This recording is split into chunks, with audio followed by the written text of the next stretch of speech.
اور ایسے واقعات رونما ہوتے رہیں گے جب ہم اللہ کی کیے گئے فیصلوں اور اللہ کی تقدیر میں کسی دوسرے شخص کو شریک سمجھیں گے.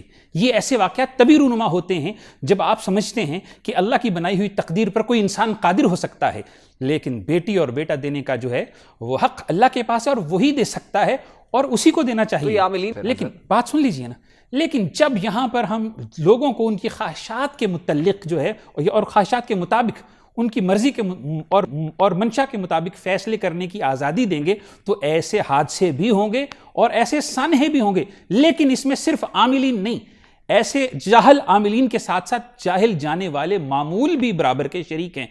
کیوں؟ کیونکہ وہ ایسے لوگوں کو خود پروموٹ کرتے ہیں ان کے پاس جا کر، ان کی پبلسٹی کرنے کے بعد، کیونکہ وہ ایک جہالت کو اگر ان کے پاس جانا چھوڑ دیں تو کب ان عاملین کی دکان نہیں چلیں گی. لیکن یہاں پر جو دیکھیں یہ تو ایک پرابلم ہے اور اسی پرابلم کو تو کیپٹلائز کر رہے ہیں ایسے عاملین. یہ ایک سوشل ایشو ہے، یہ معاشرے کے اندر خرابی اور اس کو کیپٹلائز کر رہے ہیں وہ بڑے بے دھڑک انداز میں. آپ بھی عامل ہیں محترمہ آصفہ صاحبہ، یہ بھی عمل کرتی ہیں. پھر آپ میں اور ان لوگوں میں کیا فرق ہے؟ مطلب آپ کے پاس کون سا عمل ہے؟ آپ کیل نہیں ٹھونکتے ہوں گے، آپ کوئی اور عمل کر لیتے ہوں گے. نہیں، ایک سیدھی سیدھی بات ہے. اللہ کے نبی کے بارگاہ میں ایک صحابی عرض کیا، یا رسول اللہ ہم بچھو کے کانٹے کا دم کیے کرتے تھے اور آپ نے منع فرما دیا. اللہ کے نبی نے ارشاد فرمایا لا باس بالرقاء ما لم تکن فیہ شرک، کہ اس دم میں کوئی حرج نہیں جس کے اندر شرک موجود نہ ہو اور اس عمل میں بھی کوئی حرج نہیں جس کے اندر شرک نہ ہو. جو عاملین پریکٹیکلی کر رہے ہیں، دیکھیے آن ایئر بات کرنا ایک اور بات ہے، آف دی کیمرہ عملیات کرنا یہ ایک اور بات ہے. یہ تو لائم لائٹ میں اس لیے سٹوری آ گئی ہے کہ پہلی سٹوری نہیں ہے جو لائم لائٹ میں ہے، یہی تو ہمارا معاشرے کا سانحہ ہے محترم. یعنی اس کا مطلب ہے کہ ایسی بہت ساری سٹوریز ہیں، سینکڑوں سٹوریز ہیں جو نیوز چینلز پر چلی ہیں، سوشل میڈیا کے اوپر اور میڈیا کے مختلف پلیٹ فارمز پر لوگوں کے سامنے آئی ہیں. لیکن ہمارے معاشرتی المیہ اور سانحہ یہ ہے کہ ہم سب کچھ کے باوجود ہدایت حاصل نہیں کرنا چاہتے. یہ عمل کرنے کے کتنے پیسے لیے ہوں گے عامل صاحب نے؟ مجھے کیا پتا کتنے پیسے لیے ہوں گے. کیوں آصفہ صاحبہ آپ اس پہ کامنٹ کر سکتی ہیں، اس طرح کا عمل بتانے کا، ٹوٹکا بتانے کا کتنے پیسے لیتے ہیں عامل حضرات؟ دیکھیں یہ وہی بہتر بتا سکتے ہیں جنہوں نے لیے ہوں گے، وہ اس کے متعلق زیادہ بہتر آگاہی کر سکتے ہیں. میرے خیال سے تو اگر قرآنی آیات عمل کا جو انہوں نے قرآنی آیات بتائی ہوں، قرآنی آیات کا تو کوئی پیسہ نہیں لیا جا سکتا اور نہ ہی لیتے ہیں. آپ پیسے لیتی ہیں؟ اور میں بھی ایسے بتا دیتی ہوں اور یہ ایک صدقہ جاریہ ہوتا ہے. اگر میرے خیال سے آپ کو ہدیہ یا پیسے لیتی ہیں آصفہ صاحبہ عمل کرنے کے؟ جی میں اب آپ کو ایک بات میں بتاؤں، ہدیہ یا پیسے جب وظیفہ بتا دیا جاتا ہے تو اس کے بعد متعلق ہم یہ نہیں کہتے ہمیں ہدیہ یا پیسے دیے جائیں. بالکل میں نہیں لیتی، اور اتنا ضرور ہے کہ جو معاوضہ ہوتا ہے اگر وہ کہتے ہیں کہ جی ہمارے لیے 3000 مرتبہ یہ لفظ پڑھ دیں، ہم آپ کو جو ہے چند جو ہے خیرات کر دیں گے آپ کے مدرسہ کے لیے، تو ڈیفینیٹلی جب وہ اپنی زبان سے کہتے ہیں تو میں بچوں سے پڑھوا کے جو معذور ہوتے نہیں پڑھ سکتے تو میں ان کو کھانا کھلا دیتی ہوں، ان کو کہتی ہوں کہ جی. آپ کتنا معاوضہ لیتے ہیں اس طرح کا عمل کرنے کا؟ کے بتانے کے مختلف ہدیہ ہوتا ہے مختلف. اور آپ کے پاس یہ خواہش لے کر آیا ہے کہ اسے بیٹا چاہیے تو کتنا معاوضہ لیتے ہیں اور کیا کرتے ہیں؟ پہلے میری بات سن لیجیے. بیٹا لینے کے لیے طریقہ ہوتا ہے. فرمایا کہ هو اللہ الخالق الباری المصور، یہ پڑھا کریں، اللہ بیٹا عطا فرمائے گا. اللہ نے سورہ نوح کے اندر ارشاد فرمایا کہ کثرت سے استغفار کیا کریں، اللہ بیٹے عطا فرمائے گا.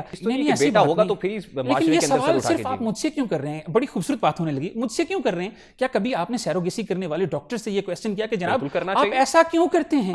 جینڈر سلیکشن کرنے والے ڈاکٹر سے کبھی آپ نے سوال کیا کہ جناب آپ جینڈر سلیکشن کے لیے دعوت کیوں دیتے ہیں؟ بات یہ ہے، آپ کو مدعو کیا میں نے شو میں، ان سے تو میں بات ہی نہیں کر رہا. فرسٹریشن جو ہے نا، عامل کی فرسٹریشن آپ یہاں پر نہ نکالیں. بات صرف اتنی ہے کہ جو قرآن سے فیض ملتا ہے وہ لینا چاہیے، اور جو چیز شریعت سے باہر ہے اس کے اوپر تنقید بھی کرنی چاہیے اور اس کو جو ہے وہ ریجیکٹ بھی کرنا چاہیے. جب کوئی یہ خواہش لے کے آتا ہے تو آپ اس کو سمجھاتے ہیں کہ یہ خواہش جائز نہیں ہے. کیوں نہیں جائز؟ آپ کو کس نے کہہ دیا؟ آپ جینڈر سلیکشن کا اختیار آپ کے پاس ہے. یہ آپ کو کس نے کہہ دیا کہ یہ خواہش جائز نہیں ہے؟ دیکھیے ایک عورت حاملہ ہے، ایک عورت 3 ماہ کی حاملہ ہے. طریقہ ہوتا ہے، دیکھیے ہر چیز کا ایک طریقہ ہوتا ہے. اللہ کے نبی اور انبیاء کو میں نے بیٹوں کے لیے دعا کرتے ہوئے دیکھا ہے.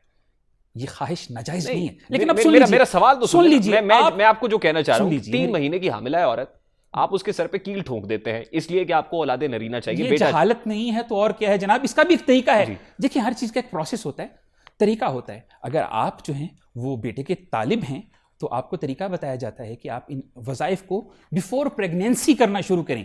ٹھیک ہے، یہی میرا سوال ہے نا کہ اس سے پہلے جب وہ بیفور پریگنینسی کریں، چاہے جائے کہ کسی کے پیٹ میں 3 ماہ کا حمل ہے اور آپ اس کی تقدیر بدلنے کا دعویٰ کر کے اس کے سر میں کیل ٹھوک دیں، یہی مذمت کرنے کے لیے آپ وہاں پر، میں یہاں پر بیٹھا ہوا ہوں. تو بات یہ ہے کہ شریعت کے پیرائے میں اگر دیکھیں گے تو شریعت کے اندر اللہ کے نبی نے بہت خوبصورت بات کی، فرمایا خیر الدواء القرآن، بہترین دوا قرآن ہے، وہو شفاء للناس، یہ شفا ہے، وہو ھدی للناس، یہ ہدایت ہے. لیکن یہاں پر معاملہ یہ ہے کہ ہم جو ہے ایک واقعے کو قرآن کے اوپر یا عامل کے اوپر، وہ ایک واقعہ نہیں نا جیسے آپ نے بتایا، وہ ایک نہیں ہے نا جیسے آپ بتا رہے ہیں کہ ایسی تو مشروم گروتھ ہو رہی ہے، ایسے عاملین کی بھی ایسے واقعات کرنے کا جواز نہیں بنا سکتے، جواز نہیں بنا سکتے. آصفہ صاحبہ، کیونکہ آپ بھی بیٹی ہیں، آپ اس چیز کو بڑے خاتون ہیں، ایک اچھے طریقے سے ریلیٹ کریں گے کہ اس خاتون کو کتنی تکلیف ہوئی ہوگی جس کے سر کے اندر کیل ٹھونک دیا گیا ہے، اور پھر یہ جو خواہش ہے کہ ہمیں بیٹی نہیں بیٹا چاہیے ہے، تو اس حوالے سے معاشرے کے اندر اوبیسلی اویئرنیس بھی بہت ضروری ہے. بطور بیٹی کیا آپ کی جو ہے وہ شان میں کوئی کمی واقع ہو گئی، کہ ذات میں کوئی کمی واقع ہو جاتی، عزت کے اندر تکریم میں کوئی کمی ہوتی ہے؟ ہمارا اسلام تو بیٹی کی تکریم کو اور بڑھا دیتا ہے. آصفہ صاحبہ جی، میں اس پر یہ رائے رکھتی ہوں کہ دیکھیں جی، جب بیٹی پیدا ہوتی ہے تو اللہ تبارک و تعالیٰ بذات خود رحمت کے مبارک دینے آتے ہیں، اور جب بیٹا پیدا ہوتا ہے تو اللہ تبارک و تعالیٰ فرشتوں کو بھیجتے ہیں، کیونکہ بیٹا نعمت ہوتی ہے. اور یہاں پر ایک اور بات، تو خواہش ناجائز واقعی نہیں ہے، کیونکہ اللہ یہ تبارک و تعالیٰ ارشاد فرماتے ہیں کہ بیٹا نعمت ہے اور بیٹیاں رحمت ہے، رحمت کا ہی رہیں گے. اور تب تک آپ کی ان خواہشات سے کھلواڑ کرتے رہیں گے عاملین. پلیز مجھے ایک سیکنڈ دیجیے، مجھے سن لیجیے. جب ہم اگر یہ وقوع پذیر کیوں ہوتے ہیں، رونما کیوں ہوتے ہیں؟ جب ہم اپنے خواہشات کے غلام بن جاتے ہیں. بہت بہت شکریہ آصفہ صاحبہ آپ کا. جی صاحب، آپ کچھ کہنا چاہ رہے تھے، وہ بھی بتائیے گا، اور پھر بتا دیجیے گا ہمارے دیکھنے والوں کو کتنا معاوضہ کیونکہ آپ لیتے ہیں، محبوب قدموں میں لانے کا معاوضہ کیا ہے؟ پہلے بات کر لیجیے میری. آپ بات کر رہے تھے کہ جس کو کتنی تکلیف ہوئی ہوگی، تکلیف کا احساس ہمیں، اس کی جہالت کا احساس ہمیں کیوں نہیں ہے کہ جس نے اپنی خواہش کی تکمیل کے لیے اپنے آپ کو کسی عمل کا مشق ستم بنایا، اور اپنی خواہش کی تکمیل کے لیے کسی عامل سے سر میں کیل ٹھکوایا کہ میں ہدیہ لیتا ہوں، معاوضہ لیتا ہوں، اور معاوضہ لے کر جو لوگوں کی جان سے کھیلتے ہیں، یہ میں نے اس کا دعویٰ نہیں کیا، معذرت کے ساتھ. نہیں، جو کرتے ہیں اس کو کنڈیم کریں، اس کی مذمت کے لیے تم یہاں پہ، پھر مجھے بریک لینی ہے. آپ اس کی مذمت کرتے ہیں، ایسی کالی بھیڑیں جو ہیں ان کو الگ ہونا چاہیے. یہ ظلم بھی ہے، یہ ظلم ہے، جبر بھی ہے، یہ شرک ہے، اور ہمارے معاشرے کے اندر بہت بڑا المیہ اور سانحہ بھی ہے. بہت بہت شکریہ علامہ محمود چشتی صاحب اور آصفہ جبریل صاحبہ کی گفتگو آپ نے سنی. یہ جو کچھ ہو رہا ہے اس حوالے سے اویئرنیس اور ایجوکیشن بہت زیادہ ضروری ہے ہماری سوسائٹی کے اندر.